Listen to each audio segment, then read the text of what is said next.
Hello बच्चों, स्वागत है आपका मेरी इस ऑनलाइन क्लास में। आज हम पढ़ेंगे कक्षा 12 का पाठ जो कि संस्कृत खंड से लिया गया है, सुभाषित रत्नानी। सुभाषित का अर्थ है सुंदर ढंग से भाषित कही गई, अर्थात सुंदर ढंग से कही गई बातों रूपी रतन, या सुंदर बातों रूपी रतन, या सुंदर उक्तियों रूपी रतन।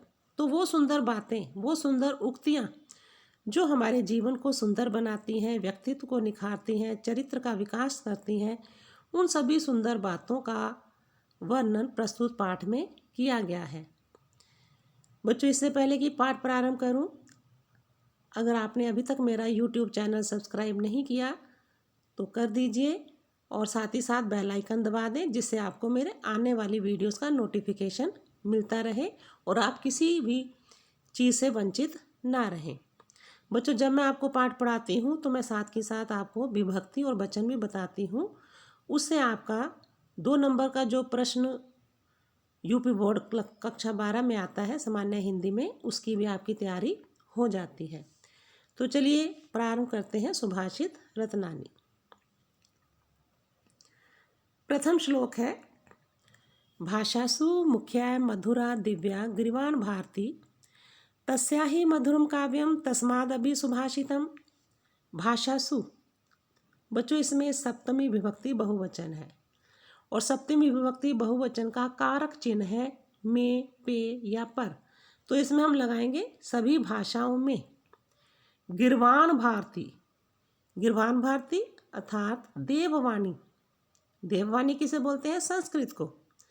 तो संस्कृत सभी भाषाओं में मुख्य, मधुर और दिव्य है। अब द्वितीय पंक्ति देखें, निश्चित रूप से तस्या उसका काव्यम मधुरम, निश्चित रूप से उसका काव्य भी मधुर है। और तस्माद अपि सुभाषितम, किंतु तस्माद, तो द का ता हो जाएगा, तस्मात हो जाएगा। तस्मात में पंचमी विभक्ति है और अपि का अर्थ होता है भी। उससे भी अधिक मधुर है सुभाषितम, इसकी सुंदर उक्तियाँ। तो संस्कृत का काव्य तो मधुर है ही, उसमें रस है ही, लेकिन जब हम संस्कृत काव्य पढ़ते हैं और उस काव्य को पढ़ते पढ़ते जो सुंदर सुंदर उक्तियाँ आती हैं, उनको पढ़ने में और भी ज़्यादा आनंद और रस की प्राप्ति होती है। तो संस्कृत का काव्य तो मधुर है ही, लेकिन उससे भी मधुर है उसकी उक्तियाँ। तो एक बार फिर से अनुवाद देखें। गिरवाण भारती अर्थात देववाणी संस्कृत सभी भाषाओं में मुख्य, मधुर और दिव्य है। निश्चित रूप से उसका काव्य मधुर है और उससे भी मधुर है उसकी सुंदर उक्तियाँ। इस प्रकार से आपको अनुवाद करना है बच्चों। चलो अब हम देखते हैं द्वितीय श्लोक अर्थात दूसरा श्लोक। सुखार्थिनः कुतो विद्या, सुख धन अर्थिनः, इसका संधि विच्छेद होगा, सुख अलग और अर्थिनः अलग। अर्थिनः का अर्थ होता है चाहने वाला। तो सुख को चाहने वाले के लिए विद्या कुतो, विद्या कहाँ, कुतो मैंने कहा, विद्या को चाहने वाले के लिए सुख कहाँ। सुखार्थी, सुख चाहने वाले को विद्या त्यजेत, छोड़ देनी चाहिए, अथवा विद्यार्थी विद्या चाहने वाले को सुख छोड़ देना चाहिए। तो आप देखें कि विद्या की प्राप्ति किसे होती है? जो सुखों को छोड़ दे, आलस्य को छोड़ दे, उसे विद्या की प्राप्ति होती है। अगर आप सुख चाहेंगे तो आपको विद्या प्राप्त नहीं हो सकती। तो सुख चाहने वाले के लिए विद्या कहाँ और विद्या चाहने वाले के लिए सुख कहाँ। सुख चाहने वाला विद्या का त्याग कर दे और विद्या चाहने वाला सुख का त्याग कर दे। तृतीय श्लोक देखें बच्चों। जल बिंदु निपातेन क्रमशः पूर्यते घटः सा हेतु सर्वविद्यानां धर्मस्य च धनस्य च। जल बिंदु निपातेन, निपातेन में तृतीय विभक्ति एक वचन है, तो इसमें कारक चिन्ह लगाओगे आपसे। पानी की बूंदों के गिरने से क्रमशः घटा, घड़ा, पूर्यते भर जाता है। सर्वविद्यानाम, इसमें धर्मस्य में, धनस्य में, तीनों शब्दों में छठी विभक्ति एक वचन है।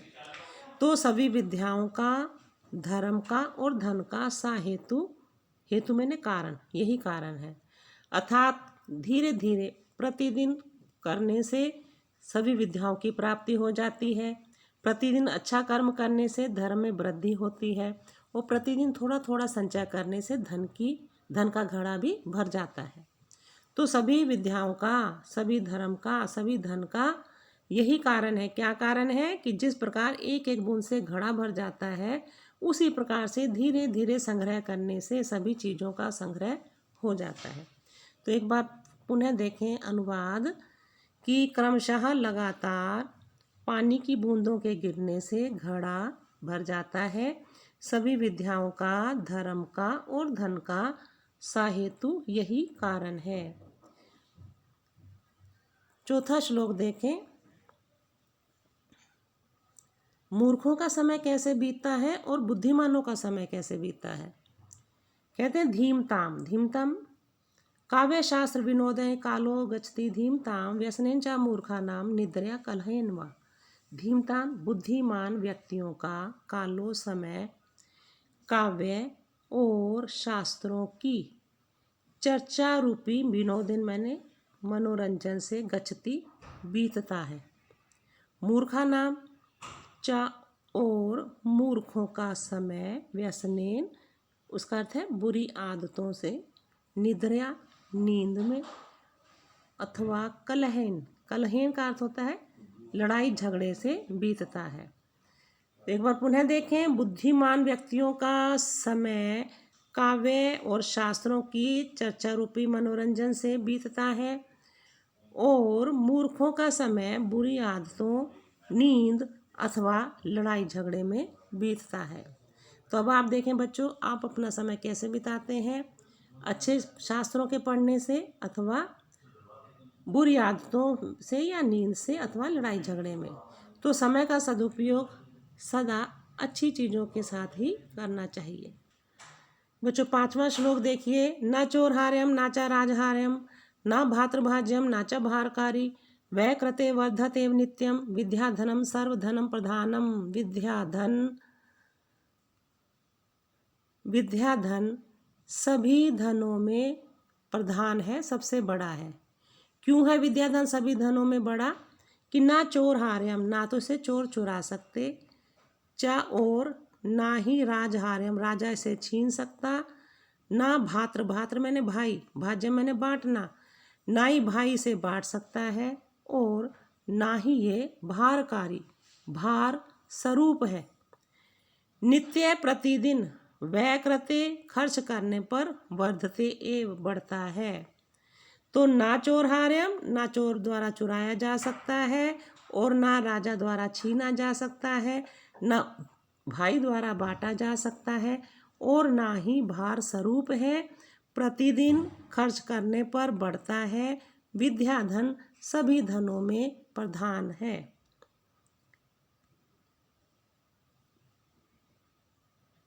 छठा श्लोक देखें। परोक्षे कार्य हंतारम प्रत्यक्षे प्रियवादिनम वर्जेत तादृशम मित्रम विषकुंभम प्योमुखम। परोक्षे, परोक्षे का अर्थ होता है पीठ पीछे, अर्थात जो आंखों के सामने ना हो। अक्ष का अर्थ होता है आंख, तो जो आंखों के सामने ना हो अर्थात पीठ पीछे। कार्य हंतारम कार्य को नष्ट करने वाला, और प्रति अक्षे आंखों के सामने या सामने, प्रियवादिनम प्रिय बोलने वाले मित्र को तादृशम वैसे ही वर्जित छोड़ देना चाहिए, जैसे कि प्यो मुखम, प्यो मैंने दूध, मुख पर लगे हुए दूध वाले किंतु भीतर भरे हुए विष वाले कुंभ को छोड़ दिया जाता है। अर्थात आप इसे, इसका अर्थ कैसे समझें कि जैसे किसी कुंभ में, घड़े में विष भरा हो और मुख पर दूध लगा हो, तो दूध को देख करके आप उस विष भरे घड़े को प्रयोग में नहीं लाएंगे, क्योंकि आप जानते हैं कि अगर हमने इस घड़े का प्रयोग किया तो इसके अंदर विष भरा है जो हमारा अहित कर सकता है, तो ऐसे घड़े को आप छोड़ देते हैं। ऐसे ही जो मित्र सामने तो आपकी प्रशंसा करे, प्रिय बोले, मीठा बोले, और पीठ पीछे आपके कार्य को नष्ट करे, आपका हानि करे, आपकी हानि करे, अहित करे, तो ऐसे मित्र को छोड़ देना चाहिए। जैसे कि विष भरे घड़े को छोड़ दिया जाता है जिसके मुख पर दूध लगा हो। एक बार पुनः इसका अनुवाद देखें। जिस प्रकार से आपको लिखना है कि पीठ पीछे कार्य को नष्ट करने वाले और सामने प्रिय बोलने वाले मित्र को मुख पर लगे हुए दूध वाले किंतु भीतर भरे हुए विष वाले घड़े के समान छोड़ देना चाहिए। अगला श्लोक देखें बच्चों, 7वां श्लोक, कि महान लोग कैसे होते हैं। महान लोग सुख और दुख में समान रहते हैं। इसको सूर्य के माध्यम से समझाया है कि सविता सूर्य उदयति, उदय होने पर ताम्रः लाल रहता है और ताम्रा एव अस्तमेति च, इसका आप संधि विच्छेद करेंगे। एव मैंने ही, अस्तमेति मैंने अस्त होने पर, और अस्त होने पर भी ताम्रः लाल रहता है। महताम एक रूपता, संधि विच्छेद करके महताम अलग कर लोगे, एक रूपता अलग। महता मैंने महान लोग, संपत्तो संपत्ति में, चा और विपत्ति में अर्थात सुख में और दुख में एक रूपता एक समान रहते हैं। अच्छा, चाहे संकट आए, विपत्ति आए, चाहे सुख आए, समृद्धि आए, लेकिन महान लोग की मानसिक स्थिति एक समान रहती है। वो सुख में बहुत ज़्यादा हर्षित नहीं होते और दुख में बहुत ज़्यादा उदास और निराश नहीं होते। जिस प्रकार से सूर्य उदय होने पर भी लाल रहता है और अगर अस्त हो जाए तब भी लाल होता है, तो सविता सूर्य उदय होने पर भी ताम्रः लाल रहता है, अस्त होने पर भी लाल ही रहता है। तो महान लोग सुख में और दुख में, संपत्ति में और विपत्ति में एक समान रहते हैं।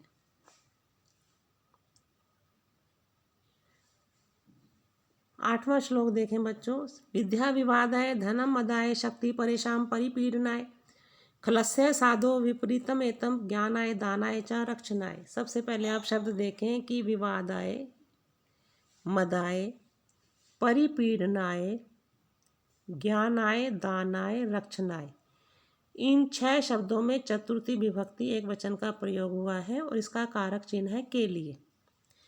अब आप इसका अर्थ देखें कि खलस्य, इसमें षष्ठी विभक्ति है, साधो में भी षष्ठी विभक्ति है।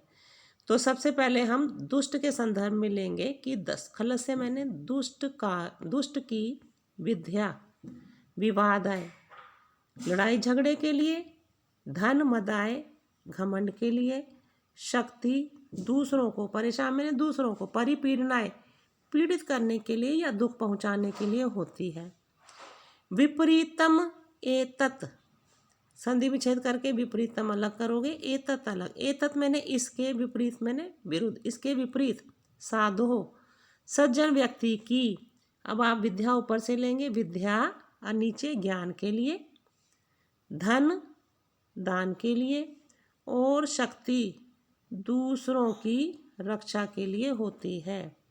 तो इस प्रकार से आप पहले खल के संदर्भ में ऊपर वाले शब्दों को जोड़ेंगे, फिर साधु के संदर्भ में विद्या को, धन को और शक्ति को नीचे के शब्दों से जोड़ेंगे। विद्या को जोड़ेंगे ज्ञान के साथ, धन को जोड़ेंगे दान के साथ और शक्ति को जोड़ोगे रक्षणाय के साथ। एक बार फिर से आप इसका अर्थ देख लेंगे तो आपको बिल्कुल सही ढंग से इसका अर्थ समझ में आ जाएगा बच्चों। एक बार फिर से मैं बताने जा रही हूँ, जिस प्रकार से आपको इसका अनुवाद लिखना है वो आप देखें। दुष्ट की विद्या लड़ाई झगड़े के लिए या विवाद के लिए, धन घमंड करने के लिए और शक्ति दूसरों को पीड़ित या दुख पहुंचाने के लिए होती है। इसके विपरीत सज्जन व्यक्ति की विद्या ज्ञान के लिए, धन दान के लिए और शक्ति दूसरों की रक्षा करने के लिए होती है। तो इस प्रकार से आप शब्दों को जोड़ लेंगे। अगला श्लोक देखें बच्चों आप, सहसा विद्धीत न क्रियामय विवेका परमा आपदाम पदम वृणते ही विमर्श्य कारिणम गुण लुब्धा स्वयं एव संपदः। सहसा मैंने अचानक, विद्धीत करना चाहिए, ना मैंने नहीं, नहीं करना चाहिए। क्रिया मैंने कार्य को। अविवेक निकलेगा इसमें से, अविवेक मैंने अज्ञानता या अविवेक, परम बहुत बड़ी, आपदाम संकटों का, पदम मैंने स्थान है। तो अचानक बिना सोचे समझे कार्य को नहीं करना चाहिए। अज्ञानता या अविवेक परम आपत्तियों का स्थान है, बहुत बड़े संकटों का स्थान है।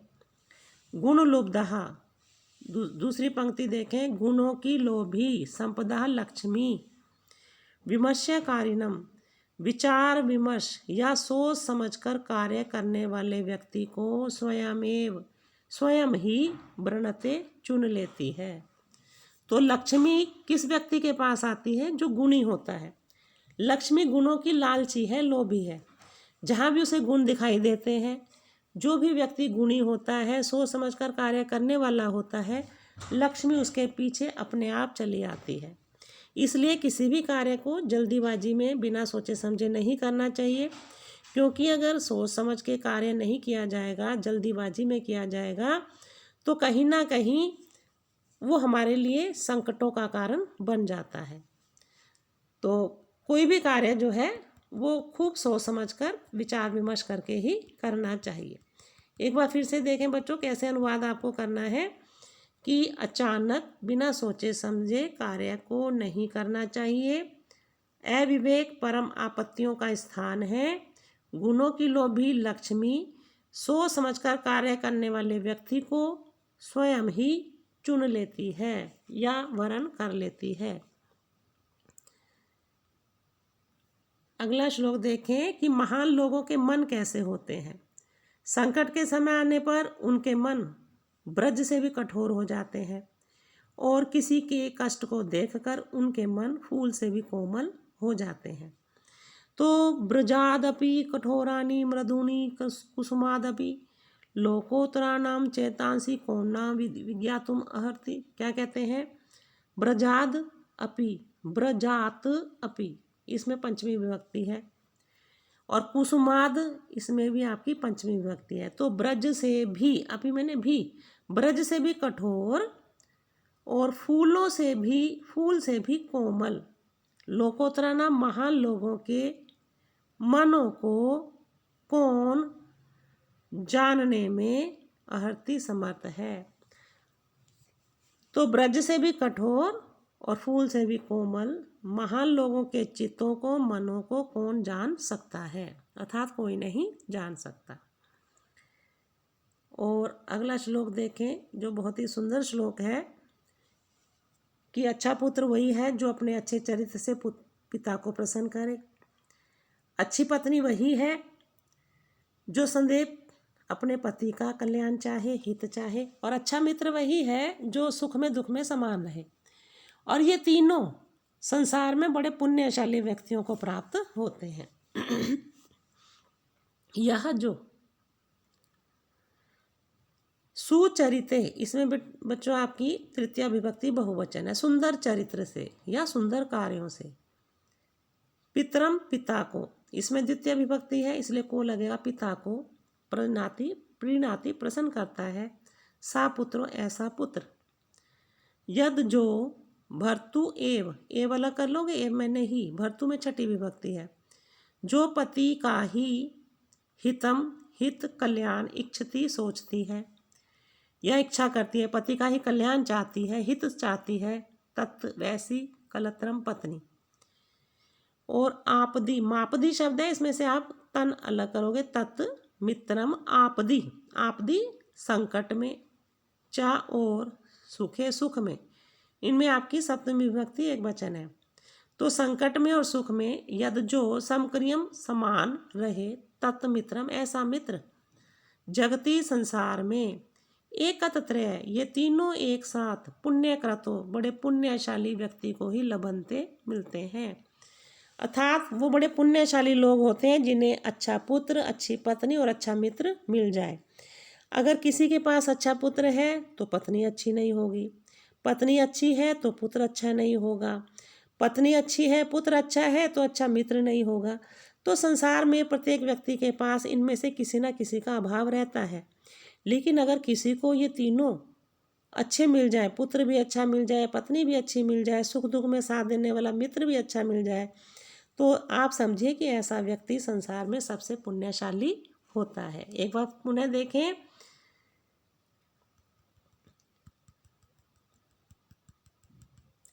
जो अपने अच्छे चरित्र से पिता को प्रसन्न करता है, ऐसा पुत्र, जो पति का ही हित चाहती है, ऐसी पत्नी, और जो संकट में और सुख में समान रहे, ऐसा मित्र, ये तीनों एक साथ संसार में पुण्यशाली व्यक्ति को ही प्राप्त होते हैं। अगला श्लोक देखें बच्चों।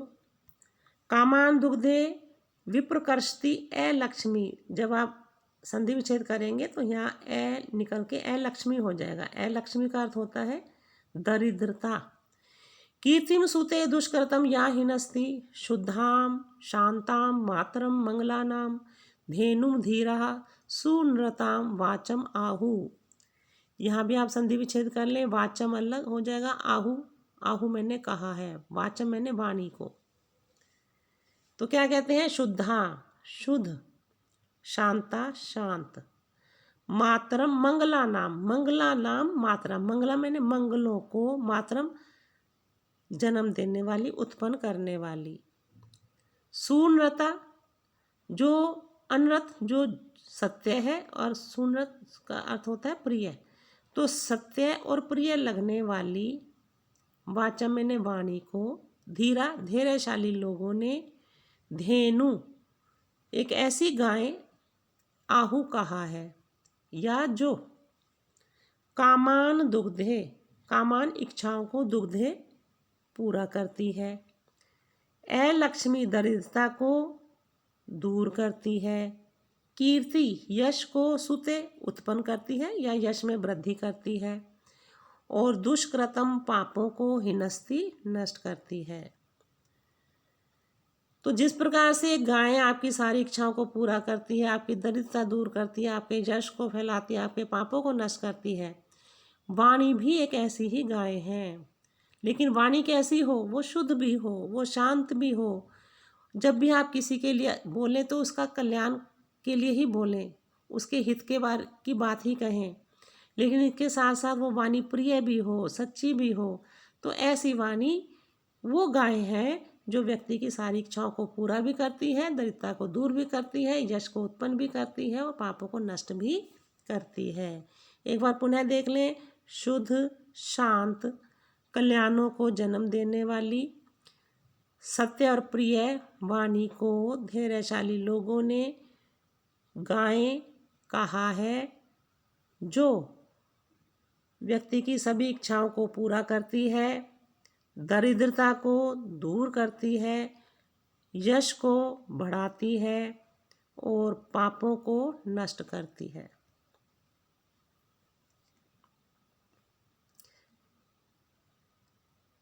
अगला श्लोक देखें, 13वां श्लोक। इसमें बताया है कि प्रेम आंतरिक कारणों पर आधारित होता है, ना कि बाहरी कारणों पे। तो कहते हैं कि को अपि व्यति सजति पदार्थान अंतरः को अपि हेतु न खलु बहिरूपाधीन प्रीत्या संश्रयत्ने विकसति ही पतंगस्योदे पुंडरीकम द्रवति चा हिमरश्मोदगते चंद्रकांतः। को अपि कोई, पदार्थान अलग कर लोगे, अंतर अलग हो जाएगा, अंतर मैंने आंतरिक, तो कोई आंतरिक हेतु कारण ही, पदार्थान पदार्थों को, इसमें बच्चों द्वितीय विभक्ति, प्रथमा विभक्ति द्वितीय विभक्ति बहुवचन है, पदार्थों को व्यति सजती जोड़ता है। तो कोई आंतरिक कारण ही पदार्थों को जोड़ता है। द्वितीय पंक्ति देखें। ना खलु, खलु निश्चित रूप से, प्रीत्य है प्रेम, बही बाहरी, उपाधीन मैंने कारणों पर, संश्रते ना आश्रित नहीं होता, पतंग से, इस जब आप इसका संधि विच्छेद करोगे तो पतंग से अलग हो जाएगा, उदय अलग, उदय मैंने उदित होने पर, पतंग बोलते हैं सूरज को, तो सूरज के या सूर्य के उदित होने पर पुंडरीक कमल विकसती खिल जाता है। अब चौथी लाइन में हिमरश्मो, इसे अलग करोगे, उदगते उदित होने पर, हिमरश्मो बोलते हैं चंद्रमा, चंद्रमा के उदित होने पर चंद्रकांत मणि द्रवती पिघल जाती है।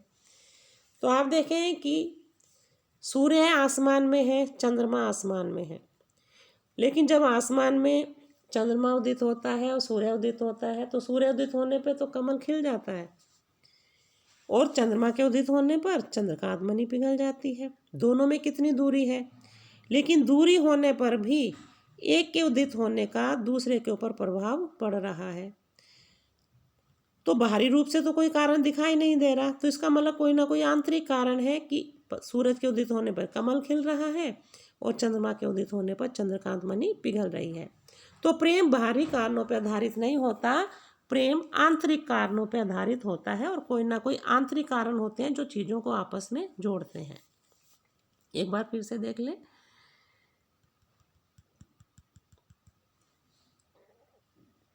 कोई आंतरिक कारण ही पदार्थों को जोड़ता है। निश्चित रूप से प्रेम बाहरी कारणों पर आश्रित नहीं होता। निश्चय ही सूर्य के उदय होने पर कमल खिल जाता है और चंद्रमा के उदित होने पर चंद्रकांत मणि पिघल जाती है। अगला श्लोक देखें बच्चों। निंदति नीतु निपुणा यदि वास्तुवन्तु लक्ष्मी स्मावस्तु गच्छतु वा यथेष्टम अध्ये वा मरणमस्तु युगांतरे वा न्यायात पथा प्रविचलन्ति पदम न धीरः। क्या कह रहे हैं? नीति निपुणा, नीति में निपुण लोग निंदतु निंदा करें, अथवा यदि वा अथवा स्तुवन्तु प्रशंसा करें, लक्ष्मी समावस्तु लक्ष्मी आए, अथवा यथेष्टम इच्छानुसार चली जाए, अध्यायेव आज ही मरणम अस्तु, अस्तु मैंने हो, आज ही मरना हो, अथवा युगांतरे युगों के बाद, किंतु धीरा धैर्यशाली लोग न्यायात पतः न्याय के मार्ग से कदम भर भी प्रविचलन्ति ना विचलित नहीं होते। अर्थात धैर्यशाली लोग जिस न्याय के मार्ग पे चलते हैं उस मार्ग से अपना एक कदम भी पीछे नहीं हटाते। भले ही नीति में निपुण लोग उनकी निंदा करें या प्रशंसा करें, धन उनके पास आ जाए या चला जाए, चाहे उनकी आज ही मृत्यु हो या युगों के बाद, वो जिस न्याय के मार्ग पर चलते हैं उसी के ऊपर चलते रहते हैं। एक बार फिर से देख लें।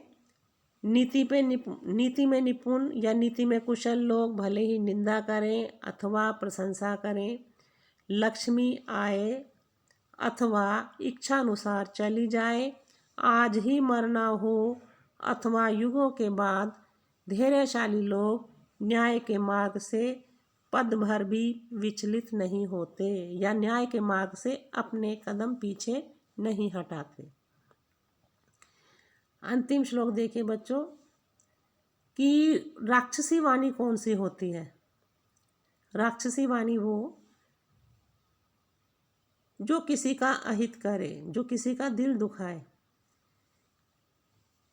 और ऐसी दिल दुखाने वाली वाणी ही सभी शत्रुताओं का, सभी दुश्मनियों का, संसार के संकट का कारण बनती है। तो देखिए, ऋषियों राक्षसी माहु वाचम उन्मत द्रवत्यो सायोनि सर्ववैरा नाम साही लोकस्य निरीति। क्या कहते हैं? ऋषियों ने वाणी को राक्षसीम, राक्षसी आहु कहा है। कैसी वाणी? उन्मत यानी कि मतवाली, और द्रव्यों मैंने घमंड से भरी हुई। तो ऋषियों ने मतवाली और घमंड से भरी हुई वाणी को राक्षसी वाणी कहा है। सा वो कौन? वह वाणी, राक्षसी वाणी, वह सर्व वैरा नाम, सारे वैरों को योनि जन्म देने वाली है, और वह ही संसार, लोकस्य में छठी विभक्ति है, संसार के निरति संकट का कारण है।